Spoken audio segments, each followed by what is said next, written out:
Hey everyone, how's it going? I am Xeracon and I am back once again. Merry Christmas or uh happy belated Christmas. That was last week. I meant to have this out earlier, maybe around like Christmas Eve, but I didn't. So, yeah, I apologize for that, but here we are. So, if you're getting the PS5 or Series X, or heck if you've bought one already, or if you're about to get into PC gaming, this video is for you. These platforms offer you the ability to choose between the visuals and performance of games, and the point of this video isn't to convince you that one option is better than the other, but I do want to help you make informed decisions or help you understand what these things mean when you're choosing your settings. So, first off, let's talk about resolution. Resolution is the overall quality or clarity of an image. It has nothing to do with the graphics of the game, but it does provide a sharper picture or image for you. The graphics, though, are the actual meat and potatoes of the game. While there are multiple elements, for the sake of keeping this video as simple as possible, I'll just stick to referring to textures and shadows. There are more videos that can go into more depth and tell you about even more elements of graphics, but I want this to be an introductory crash course so you know what these settings will do when you're deciding what mode to run your games in or how you want to configure your video settings. So here's where we discuss the interwoven nature of these two settings.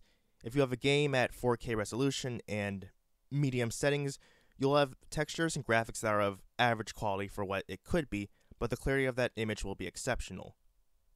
Here are a couple of examples of how the two work.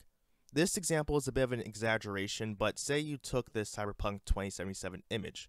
I'm guessing it's around low medium settings, maybe? You could take this and put it at 4K. The clarity will be better, but it won't fix those graphics. It's still going to look like a late PS3 or early PS4 game. Conversely, you could have graphics that look like this, but if your resolution isn't high enough, it will look blurry, and even if you have ultra graphics turned on, if you're at 720p or 1080p, you likely won't be able to notice all the subtle details in the textures. This is going to be important for new PC gamers to keep in mind if they want to configure any settings. And of course, having an appropriate monitor or TV will be critical in seeing those resolutions. Now, in addition to the visuals, there is the performance to consider, which will have an impact on both console and PC. Resolution and graphics can have a major impact on your performance. There are other things that can have an impact, like how many, what's going on in the screen at the time, if there's like a lot of action going on, how many characters are on the screen at once, is this like an open world game? Like, that's all plays that all can be a factor.